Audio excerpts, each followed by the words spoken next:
ಅದು ಯಾರ ಮೇಲೆ ಡಿಪೆಂಡ್ ಆಗಿರುತ್ತೆ ಅಂತಂದರೆ ಒಂದು ಫೌಂಡರ್ ಮೇಲೂ ಡಿಪೆಂಡ್ ಆಗಿರುತ್ತೆ, ಅವ್ರ ಜೊತೆಗೆ ವರ್ಕ್ ಮಾಡೋ ಎಂಪ್ಲಾಯೀಸು ಅಥವಾ ಕಲೀಗ್ಸ್ ಮೇಲೆ ಡಿಪೆಂಡ್ ಆಗುತ್ತೆ ಅಂತ ಹೇಳ್ಬೋದು.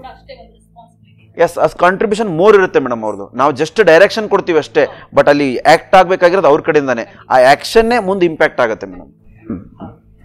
ಸರ್, ಈಗ ಈ UPS ಏನು ಬ್ಯಾಟ್ರಿನ ಮ್ಯಾನುಫ್ಯಾಕ್ಚರಿಂಗ್ ಮಾಡ್ತೀರಾ, ಇದಕ್ಕೆ ಬೇಕಾಗಿರುವಂತಹ ಒಂದು ಲಿಥಿಯಂ ರಾ ಮೆಟೀರಿಯಲ್ ಅಂತ ಹೇಳ್ತೀವಿ ಸರ್, ಇದು ನಮ್ಮ ಇಂಡಿಯಾಕ್ಕಿಂತ ಹೆಚ್ಚಾಗಿ ಬೇರೆ ದೇಶದಲ್ಲಿ ಸಿಗುತ್ತೆ ಅಂತ ನಾನು ಕೇಳ್ಕೊಂಡೆ. Sure madam, sure. ಯಾವ ಕಂಟ್ರಿಯಲ್ಲೆಲ್ಲ ಸಿಗುತ್ತೆ ಸರ್?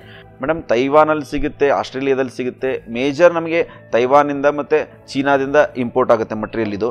ಬಟ್ ಒಂದು ಸದ್ಯಕ್ಕೆ ಒಂದು ಗುಡ್ ನ್ಯೂಸ್ ಇದೆ, ನಮ್ಮ ಜಮ್ಮು ಕಾಶ್ಮೀರಲ್ಲಿ ಇದ್ರದ್ದು ಸೋರ್ಸ್ ಸಿಕ್ಕಿದೆ. ಅದು ಇದು ಡೆವಲಪ್ ಆಗ್ತಾ ಇದೆ. ಅದರದ್ದು ಹೆಂಗೆ ರಿಸಲ್ಟ್ ಇದೆ ಅಂದರೆ ಮೇಡಮ್, ಅದೇನಾದರೂ ಕ್ಲಿಕ್ ಆಯಿತು, ಅದು ಅಂದುಕೊಂಡ ರೀತಿಯಲ್ಲಿ ಅದೇನಾದರೂ ಸಿಕ್ತು ಅಂತಂದರೆ ನಮ್ಮದಲ್ಲ, ನಮ್ಮ ದೇಶದ ದಿಕ್ಕು ಬದಲಾಗ್ಬೋದು ಅಂತ. ಅಂದರೆ ದೊಡ್ಡ ಪ್ರಮಾಣದ ರೆವಲ್ಯೂಷನ್ ಆಗ್ಬೋದು ನಮ್ಮ ದೇಶದಲ್ಲಿ. ಅಂದರೆ ಯಾಕಂದರೆ ಅಷ್ಟು ಸೋರ್ಸ್ ಇದೆ. ಇವಾಗ ನಮಗೆ ಇವಾಗ ಲಿಥಿಯಂ ನಾವು ಕೇಳ್ತಾ ಇದ್ದೀವಿ. ನಿಮಗೆ ನಾವು ಬೇಸಿಕ್ಲಿ ಲಿಥಿಯಂ ಯೂಸ್ ಮಾಡಿದ್ದೀವಿ. ನಮ್ಮ ವಾಲ್ ಕ್ಲಾಕ್ ಸೆಲ್ಸಲ್ಲಿ ನಮಗೇನು ಮೊದಲು ಕ್ಯಾಮ್ರಾಸ್ ಬರ್ತೀವಲ್ಲ ಆ ಸೆಲ್ಸಲ್ಲಿ ನಾವೆಲ್ಲ ಲಿಥಿಯಂ ಪ್ರೋಟನ್ನ ಯೂಸ್ ಮಾಡಿದ್ದೀವಿ. ಬಟ್ ಅದನ್ನು ದೊಡ್ಡ ಪ್ರಮಾಣದಲ್ಲಿ ಯೂಸ್ ಮಾಡೋಕ್ಕೆ ಸ್ಟಾರ್ಟ್ ಮಾಡಿದ್ದು ಇವಾಗ. ಅಂದರೆ lithium it's a proven product, it's not A new product. But high ಲೆವೆಲಲ್ಲಿ ನಾವು ಇವಾಗ ಯೂಸ್ ಮಾಡ್ತಾ ಇದ್ದೀವಿ. ಅಂದರೆ ನಾವು ಒಂದು ಬೈಕ್ ಲೆವೆಲ್ ಆಗಲಿ, ಒಂದು UPS ಲೆವೆಲ್ ಆಗಲಿ, ಒಂದು ಟ್ರಕ್ ಲೆವೆಲ್ ಆಗಲಿ ಇವಾಗ ಯೂಸ್ ಮಾಡ್ತಾ ಇದ್ದೀವಿ. ನಾವು ಮೊದಲು ಸೆಲ್ ಬೇಸಲ್ಲಿ ನಾವು ಯೂಸ್ ಮಾಡಿದ್ದೀವಿ, ಅದು ಪ್ರೂವನ್ ಆಗಿದೆ ಕ್ವಾಲಿಟಿ. ಬಟ್ ಮುಂದಿನ ದಿನಗಳಲ್ಲಿ ಈ ಒಂದು ಪೆಟ್ರೋಲಿಯಂ ಪ್ರಾಡಕ್ಟ್ ನಿಮ್ಗೆ ಗೊತ್ತು, ಇಟ್ಸ್ ಅ ಎಂಡಿಂಗ್ ಡೇ. ಅಂದರೆ ಅದು ಒಂದಿನ ಮುಗಿಯುತ್ತೆ. ಅದು ಪೆಟ್ರೋಲ್ ಅನ್ನೋದು ಒಂದಿನ ಖಾಲಿ ಆಗುತ್ತೆ. ಖಾಲಿ ಆದಮೇಲೆ ಖಾಲಿ ಆಗೋ ಇಂಧನ ಇಟ್ಸ್ ಡೈಲಿ ಜನರೇಟ್ ಆಗೋಂಥದ್ದಲ್ಲ. ಅದು ಒಂದು ಸೋರ್ಸ್ ಇದೆ. ಆ ಸೋರ್ಸ್ ಎಂಟಿ ಆಯ್ತು ಅಂದರೆ ಮುಗೀತದು. ಅದನ್ನು ನವೀಕರಿಸಬಹುದಂಥ ಇಂಧನ ಅಲ್ಲ ಅದು. ಇವಾಗ ನೋಡಿ, ಸೂರ್ಯ ಬಂದ್ಬಿಟ್ಟು ನಿಮಗೆ ಸನ್ಶೈನ್ ಬಂದ್ಬಿಟ್ಟು ಇಟ್ಸ್ ಎವ್ರಿ ಡೇ ಇದ್ದೇ ಇರ್ತದೆ, ನೆವರ್ ಎಂಡಿಂಗ್. ಅದು ಎಂಡ್ ಆಯ್ತಾರೆ ನಾವು ಇಲ್ಲ, ನಾವಿಲ್ಲದ ಮೇಲೆ ನಾವು ಅದನ್ನು ವಿಚಾರ ಮಾಡ್ಲಿಕ್ಕೆ ಬರಲ್ಲ. ಬಟ್ ಇದು ಪೆಟ್ರೋಲಿಯಂ ಅನ್ನೋದು ಒಂದು ಎಂಡಿಂಗ್ ಇದೆ. ಆ ಎಂಡಿಂಗನ್ನು ಫುಲ್ಫಿಲ್ ಮಾಡಲಿಕ್ಕೆ ನಮ್ಮ ಇಂಡಿಯಾದಲ್ಲಿ ಇವನ್ ಪ್ರೆಸೆಂಟ್ ಈಗ ಮೋದಿ ಗೌರ್ಮೆಂಟ್ ಏನಿದೆಯಲ್ಲ ಹ್ಯೂಜ್ ರೆಸ್ಪಾನ್ಸ್ ತೊಗೊತಾ ಇದೆ. ಅಂದರೆ ನೆಕ್ಸ್ಟ್ ಪೆಟ್ರೋಲಿಯಂಗೆ ಆಲ್ಟರ್ನೇಟಿವ್ ಆಗಿ ನಾವು ಇಂಧನವನ್ನು ರೆಡಿ ಮಾಡ್ಕೋಬೇಕು ಅಂತೇಳಿ ಲಿಥಿಯಂ ಮೇಲೆ ಹ್ಯೂಜ್ ವರ್ಕ್ ಮಾಡ್ತಾ ಇದೆ. ಮತ್ತು ರೀಸೆಂಟಾಗಿ ನೋಡ್ಬೋದು ನಿಮಗೆ ಸೋಲಾರ್ ಮೇಲೆ ಹ್ಯೂಜ್ ವರ್ಕ್ ಮಾಡ್ತಾ ಇದೆ. We are also working on huge. ಅಂದರೆ ನಮ್ಮಲ್ಲಿ 1 KVA ಸೋಲಾರ್ ಇದೆ, 2 KVA ಸೋಲಾರ್ ಇದೆ, ಅಪ್ ಟು 10 KVವರೆಗೂ ಸೋಲಾರ್ ಮಾಡ್ತಾ ಇದ್ದೀವಿ. ಮತ್ತು ಸೋಲಾರ್ ಮೇಲೆ ಇನ್ನೂ R&D ಭಾಳ ಮಾಡ್ತಾ ಇದ್ದೀವಿ. ಅಂದರೆ ನಾವು ಹೆಂಗಿದೆ ಅಂತಂದರೆ ಯಾರೋ ಒಂದು ಹೊಸ ಒಂದು ಉದ್ಯೋಗವನ್ನು ಆರಂಭ ಮಾಡಬೇಕಂದ್ರೆ ಅವ್ರು ಏನು ಮಾಡ್ತಾರೆ ಅಂದರೆ ಎಕ್ಸ್ಪೆನ್ಸನ್ನು ನೋಡ್ತಾರೆ. ಇವಾಗ ನೀವೊಂದು ಜಸ್ಟ್ ಒಂದು ಜೆರಾಕ್ಸ್ ಶಾಪ್ ಇಡಬೇಕಂದ್ರೆ ನೀವು ಎಕ್ಸ್ಪೆನ್ಸ್ ನೋಡ್ತೀರಾ. ಫಸ್ಟು ಇಂಕಿಗೆ ಎಷ್ಟು ಕಾಸ್ಟ್ ಆಗುತ್ತೆ, ಪೇಪರ್ಗೆ ಎಷ್ಟು ಕಾಸ್ಟ್ ಆಗುತ್ತೆ, ಎಲೆಕ್ಟ್ರಿಸಿಟಿ ಬಿಲ್ ಎಷ್ಟು ಬರುತ್ತೆ ಅಂತ ಎಲ್ಲ ಥಿಂಕ್ ಮಾಡ್ತೀರಾ. ಅದಕ್ಕೆ ಏನಾದರೂ ಒಂದು ಸೊಲ್ಯೂಷನ್ ಕೊಡಬೇಕಂತ ನಾವು ವಿಚಾರ ಮಾಡ್ತಾ ಇದ್ದೀವಿ. ಅಂದರೆ ಇವಾಗ ಒಂದು ಶುಗರ್ ಕೇನ್ ಜ್ಯೂಸ್ ಮೆಷಿನ್ನ ನೀವು ಇಡಬೇಕಂತ ಪ್ಲ್ಯಾನ್ ಮಾಡ್ತೀರಾ, ಒಂದಿನ ರೆಫ್ರಿಜರೇಟರ್ ಇಡಬೇಕಂತ ಪ್ಲ್ಯಾನ್ ಮಾಡ್ತೀರಾ. ಅದಕ್ಕೆ ನಿಮ್ಗೆ ಕರೆಂಟ್ ಬಿಲ್ ಯೂಸ್ ಬರುತ್ತೆ. ಅದಕ್ಕೆ ಏನಾದರೂ ಒಂದು ಸೊಲ್ಯೂಷನ್ ಕಂಡುಹಿಡಬೇಕು ಅಂತ ನಾವೇನು ಮಾಡ್ತಾ ಇದ್ದೀವಿ, ಅಂಥ ಸ್ಮಾಲ್ ವೆಂಡರ್ಸ್ಗೆ ಯೂಸ್ ಆಗುವಂಥ ಒಂದು UPS ಅನ್ನು ಡಿಸೈನ್ ಮಾಡಿದ್ದೀವಿ. ಅಂಡರ್ ಟೆಸ್ಟಿಂಗಲ್ಲಿದೆ. ಅದಕ್ಕೆಲ್ಲ ಸೊಲ್ಯೂಷನ್ ಕೊಡಬೇಕಂತ ಪ್ಲ್ಯಾನ್ ಮಾಡಿದ್ದೀವಿ. ಫಾರ್ ಎಕ್ಸಾಂಪಲ್ ನಿಮ್ಗೆ ಒಂದು ಹೇಳ್ತೀನಿ, ರೀಸೆಂಟಾಗಿ ನಾವು ಲಾಂಚ್ ಮಾಡ್ತೀವಿ ಪ್ರಾಡಕ್ಟನ್ನು ಶೋರ್ ಆಗಿ. ಏನಂದರೆ ಇವಾಗ ನಿಮ್ಮದು ಶುಗರ್ ಕೇನ್ ಜ್ಯೂಸ್ ಮೆಷಿನ್, ನಿಮ್ದು ಆಲ್ರೆಡಿ ಯಾವುದೋ ಒಂದು ಐಸ್ ಕ್ರೀಮ್ ಪಾರ್ಲರ್ ಇದೆ ಅಥವಾ ಒಂದು ಜೆರಾಕ್ಸ್ ಮಷಿನ್ ಇದೆ, ಏನೋ ರನ್ ಮಾಡ್ತಾ ಇದ್ದೀರಾ, ಬಿಸ್ನೆಸ್ ನಡೀತಾ ಇದೆ. ಜೊತೆಗೆ ಇನ್ನೊಂದು ಬಿಸ್ನೆಸ್ಸನ್ನು ಆ್ಯಡ್ ಮಾಡೋ ನಿಮ್ಗೆ ಆಸೆ ಇರುತ್ತೆ. ನಾವು ಅದಕ್ಕೇನು ಹೇಳ್ತೀವಿ, ಶುಗರ್ ಕೇನ್ ಜ್ಯೂಸ್ ಮೆಷಿನನ್ನು ನೀವು ಆ್ಯಡ್ ಮಾಡ್ಕೊಳ್ಳಿ ಅಂತ ಸಜೆಸ್ಟ್ ಮಾಡ್ತೀವಿ. ಅದನ್ನು ಹೆಂಗೆ ಪ್ಲ್ಯಾನ್ ಮಾಡಿದ್ದೀವಿ ಅಂದರೆ ನಾವು ಪ್ಯೂರ್ ಸೋಲಾರಿಂದ ರನ್ ಆಗಬೇಕು ಅದು. ಫಾರ್ ಎಕ್ಸಾಂಪಲ್ ನಿಮಗೆ ಶುಗರ್ ಕೇನ್ ಜ್ಯೂಸ್ ಯೂಸ್ ಆಗೋದು morning 11 o'clock to 4 o'clock 5 o'clock, ಆವಾಗಲೇ ನಿಮಗೆ ಬಿಸ್ನೆಸ್ ಆಗೋದು. ಆ ಟೈಮಲ್ಲಿ ಸನ್ಶೈನ್ ಇದ್ದೇ ಇರುತ್ತೆ, ಸಮ್ಮರ್ ಇರುತ್ತೆ, ಸನ್ಶೈನ್ ಇದ್ದೇ ಇರುತ್ತೆ, ಸೂರ್ಯ ಇದ್ದೇ ಇರ್ತಾನೆ. ಆ ಟೈಮಲ್ಲಿ ನಿಮಗೆ ಫ್ರೀಯಾಗಿ ಎನರ್ಜಿ ಸಿಕ್ತಂದರೆ ನಿಮಗೆ ಇನ್ವೆಸ್ಟ್ಮೆಂಟ್ ಎಲ್ಲಿ ಬರುತ್ತೆ, ಓನ್ಲಿ ಶುಗರ್ ಕೇನ್ಗೆ ಮಾತ್ರ ನೀವು ಇನ್ವೆಸ್ಟ್ ಮಾಡಬೇಕು, ನಿಮಗೆ ಫ್ರೀಯಾಗಿ ಜ್ಯೂಸ್ ಸಿಕ್ಬಿಡುತ್ತೆ ಅಂತ ಹೇಳ್ಬೋದು. ಅಂದರೆ ಆ ಥರ ಅಜೆಂಡಾ ಮೇಲೆ ವರ್ಕ್ ಮಾಡ್ತಾ ಇದ್ದೀವಿ. ಅಂದರೆ ಟೋಟಲ್ ಯೂಸ್ ಮಾಡಿಕೊಂಡು ಜನರಿಗೆ ಉಪಯೋಗ ಆಗಬೇಕು. ಸುಮ್ಮನೆ ನಾವು ಜನರೇಟರ್ ಲಾಂಚ್ ಮಾಡಿದ್ವಿ, ಅವರು ಫ್ಯೂಲ್ ತರಬೇಕು, ಫ್ಯೂಲ್ ಹಾಕಬೇಕು, ರನ್ ಮಾಡಬೇಕು, ಅದು ಬೇಡ. ನಾವೊಂದು ಈ ಥರ ಒಂದು ಕ್ರಿಯೇಟಿವ್ ಆಗಿ ಮತ್ತು ಯೂಸ್ ಆಗಬೇಕು, ಎನ್ವೈರನ್ಮೆಂಟ್ ಫ್ರೆಂಡ್ಲಿ ಇರಬೇಕು, ಎಕೋ ಫ್ರೆಂಡ್ಲಿ ಇರಬೇಕು. ಆ ಥರ ಪ್ರಾಡಕ್ಟ್ಗಳನ್ನ ನಾವು ಲಾಂಚ್ ಮಾಡ್ತಾ ಇದ್ದೀವಿ. ಇನ್ನೂ 2-3 ಥಿಂಕಿಂಗ್ ಇದೆ, ಅದನ್ನು ನಾವು 1 by 1 ಮಾಡ್ತೀವಿ ಮೇಡಮ್. ಸರ್, ನೀವು ಆಗ್ಲೇ ಹೇಳಿದ್ರಿ ಈ ಲಿಥಿಯಂ ಅನ್ನುವಂಥದ್ದು ಏನಾದರೂ ನಮ್ಮ ಸರ್ಕಾರ ದೊಡ್ಡ ಮಟ್ಟದಲ್ಲಿ ಬಿಲ್ಡಪ್ ಮಾಡಿದ್ರೆ, ಡೆವಲಪ್ ಮಾಡಿಬಿಟ್ರೆ, ಬಹುಶಃ ಈಗ ಬೇರೆ ಬೇರೆ ಕಡೆಯಿಂದ ನಾವು ಇಂಪೋರ್ಟ್ ಮಾಡ್ಕೊಂಡು ತರೋದಾಗಿರ್ಬೋದು, ಇದೆಲ್ಲ ಒಂದು ವ್ಯವಸ್ಥೆ ಇರುತ್ತೆ. ಸೊ ಇದು ನಮ್ಮ ಸರ್ಕಾರನೇ ಈ ಒಂದು ಇನಿಷಿಯೇಟಿವ್ ತಗೊಂಡ್ರೆ ಬಹುಶಃ ಜನರಿಗೆ ಒಂದು ಕಾಂಪಿಟೇಟಿವ್, ಒಂದು ರಿಯಲಿಸ್ಟಿಕ್ ಪ್ರೈಸ್ ಅಲ್ಲಿ ಬಹಳಷ್ಟು ಜನರಿಗೆ ರೀಚ್ ಆಗತ್ತಲ್ಲ? ಶೋರ್ ರೀಚ್ ಆಗುತ್ತೆ ಮೇಡಮ್. ಯಾಕಂದರೆ ಇವಾಗ ಏನಾಗುತ್ತೆ, ನಾವು ಇಂಪೋರ್ಟ್ ಮಾಡ್ಕೊಳೋದ್ರಿಂದ ಹ್ಯೂಜ್ ಟ್ಯಾಕ್ಸಸ್ಸು, ಟ್ರಾನ್ಸ್ಪೋರ್ಟೇಷನ್ ಎಲ್ಲ ಇರ್ತದೆ. ಬಸ್ ಇನ್ ಹೌಸ್ ರೆಡಿ ಆಗ್ತದೆ. ಇವಾಗ ನೋಡಿ, ನಮ್ಮ ಐರನ್ ನಮ್ಮಲ್ಲೇ ರೆಡಿ ಆಗುತ್ತೆ, ನಮ್ಮಲ್ಲೇ ಸೋರ್ಸಿಂಗ್ ಇದೆ, ಅವಾಗ ನಮಗೆ ಕಡಿಮೆ ಪ್ರೈಸ್ ಸಿಗುತ್ತೆ, ರೀಚ್ ಆಗುತ್ತೆ. ಒಂದಿಷ್ಟು ಮಂದಿ ಮಾತ್ರ ಅದನ್ನ ಪರ್ಚೇಸ್ ಮಾಡಬಹುದು, ಒಂದಿಷ್ಟು ಮಂದಿ ಮಾತ್ರ ಅದನ್ನ ಬೈ ಮಾಡೋದು, ಆ ಒಂದು ಸ್ಥಿತಿ ಇರುತ್ತೆ ಬಿಕಾಸ್ ಆಫ್ ಅದು ಪ್ರೈಸ್. ಮ್ಯಾಟರ್ ಆಗುತ್ತೆ. ಸೊ ನಮ್ಮಲ್ಲೇ ಅದು ಒಂದು ಪ್ರೊಡಕ್ಷನ್ ಅನ್ನೋದನ್ನ ನಡೆದ್ಬಿಟ್ರೆ ಬಹುಶಃ ಅದು ಎಲ್ಲರಿಗೂ ರೀಚ್ ಆಗುತ್ತೆ, ಸರಳವಾದ ಒಂದು ಪ್ರೈಸ್ ಅಲ್ಲಿ ಎಲ್ಲರಿಗೂ ಸಿಗ್ಬೋದಲ್ಲ ಅಂತ. ಹೌದು ಮೇಡಮ್, ಯಾಕಂದ್ರೆ ನಮಗೆ ಒಂದು 2 years ಇಂದ ಒಂದು 2-3 ಜನ ನಮ್ಗೆ ಅಪ್ರೋಚ್ ಮಾಡಿದ್ದಾರೆ. ಈ ನಾವು ಇಂಡಿಯಾದಲ್ಲೇ ಮ್ಯಾನುಫ್ಯಾಕ್ಚರಿಂಗ್ ಸೆಲ್ಸ್ ಅನ್ನ ಮಾಡ್ತೀವಿ ಅಂತೆಲ್ಲ ಅಪ್ರೋಚ್ ಮಾಡಿದ್ದಾರೆ. ಬಟ್ ನಮಗೂ ಒಂದು ಸ್ವಲ್ಪ ಏನಂದ್ರೆ ಸ್ವಲ್ಪ ಭಯ ಇದೆ. ಅಂದ್ರೆ ಏನಾಗುತ್ತೆ, ಅವ್ರು ಮ್ಯಾನುಫ್ಯಾಕ್ಚರಿಂಗ್ ಆರಂಭ ಮಾಡಬೇಕು, ಅದು ಟೆಸ್ಟಿಂಗ್ ಆಗಬೇಕು, ಅದು ಓಕೆ ಆಗಬೇಕು, ಅದು ಫೀಲ್ಡಲ್ಲಿ ನಮಗೇನಾಗುತ್ತೆ ಮೇಡಮ್, R&D ಸೆಕ್ಷನಲ್ಲಿ ಫ್ಯಾಕ್ಟ್ರಿಲಿ ನಮಗೆ ಓಕೆ ಆದರೆ we are not happy with that. ನಮಗೇನಂದರೆ ಫೀಲ್ಡ್ ಇವ್ಯಾಲ್ಯೂಯೇಷನ್ ಇಂಪಾರ್ಟೆಂಟ್, ಅಂದರೆ ಫೀಲ್ಡಲ್ಲಿ ಸಕ್ಸಸ್ ಆಗಬೇಕು ಅದು. ಇವಾಗ ನಾವು ನೋಡಿ ಇದನ್ನು ನೀವು ಕೇಳ್ಬೋದು, ಲಿಥಿಯಂ UPS ಅನ್ನು ನಾವು ಆರಂಭ ಮಾಡೋದಕ್ಕಿಂತ ಮೊದಲು ನಾವು 2 years 3 years ಎಲೆಕ್ಟ್ರಿಕ್ ವೆಹಿಕಲಲ್ಲಿ ಅಬ್ಸರ್ವ್ ಮಾಡಿದ್ವಿ. It's going fine, then we are launched with this product. ಅಂದರೆ ನಮಗೆ ಫೀಲ್ಡ್ ಇವ್ಯಾಲ್ಯೂಯೇಷನ್ ಭಾಳ ಇಂಪಾರ್ಟೆಂಟ್ ಇರುತ್ತೆ, ಅದರ ಬೇಸ್ ಮೇಲೆ ವರ್ಕ್ ಮಾಡ್ತಿದ್ದೀವಿ. ಬಟ್ ನೀವು ಹೇಳ್ದಂಗೆ ಸರ್ಕಾರ ಹ್ಯೂಜ್ ಇನಿಷಿಯೇಟಿವ್ ತೊಗೊತಾ ಇದೆ. ಇಟ್ಸ್ ಇನ್ನೂ ಒಂದು 4-5 ವರ್ಷಗಳಲ್ಲೇ ಒಂದು ಒಳ್ಳೆಯ ಒಂದು ಗತಿ ಪಡಿಬಹುದು ಅಂತ ಹೇಳ್ಬೋದು. Yes madam. ಸರ್, ಈಗ ಮುಂದಿನ ಏನು ಪ್ಲಾನ್ ಇದೆ ಸರ್, ಫ್ಯೂಚರ್ ಏನು ಪ್ಲಾನ್ ಇದೆ ಕಂಪನಿ ಏನು ಮಾಡಿ? ಮೇಡಮ್, ಜಸ್ಟ್ ನಾವು ಒಂದು ನಾ ಆಗಲೇ ಹೇಳಿದಾಗೆ ನಿಮಗೆ ಜಸ್ಟ್ ಒಂದು 25 ನಂಬರ್ಸಿಂದ ಆರಂಭ ಮಾಡಿದ್ವಿ, ಒಬ್ಬರೇ ಆರಂಭ ಮಾಡಿದ್ವಿ. ನಮಗೆ ಇನ್ವೆಸ್ಟರ್ ಸಿಕ್ಕರು, ನಾವೀಗ 4 ಜನ ಡೈರೆಕ್ಟರ್ಸ್ ಇದ್ದೀವಿ.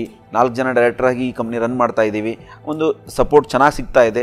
ಹಂತವಾಗಿ ನಮಗೆ ಇನ್ನೂ 2-3 ಆಫರ್ಗಳು ಬಂದಿದೆ. ಮಂಗಳೂರಲ್ಲಿ ಒಬ್ಬರು ಆಫರ್ ಕೊಟ್ಟಿದ್ದಾರೆ, ಸರ್ ನಮ್ಮದೇ ಜಾಗ ಇದೆ ಬನ್ನಿ ಸರ್ ನಮ್ಮಲ್ಲಿ ಪ್ಲಾಂಟ್ ಮಾಡಿ ಅಂತ ಆಫರ್ ಕೊಟ್ಟಿದ್ದಾರೆ. ಹುಬ್ಳಿಲಿ ಒಬ್ಬರು ಆಫರ್ ಕೊಟ್ಟಿದ್ದಾರೆ, ನಮ್ಮದು ಜಾಗ ಇದೆ ಬಂದು ನಮ್ಮಲ್ಲಿ ಪ್ಲಾಂಟ್ ಮಾಡಿ ಅಂತ ಆಫರ್ ಕೊಟ್ಟಿದ್ದಾರೆ. ಬಟ್ ನಮ್ಮದೇನಿದೆ ಅಂದರೆ ಯಾವುದೇ ಕಾರಣಕ್ಕೂ ನಮಗೆ ಯಾರೋ ಒಂದು ನಮ್ಮ ಪ್ರೀತಿ ವಿಶ್ವಾಸ ತೋರಿಸಿ ನಮ್ಮನ್ನು ಕರೀತಾರೆ ಅಂತಂದರೆ ಅವ್ರಿಗೆ ನ್ಯಾಯ ಕೊಡಬೇಕು.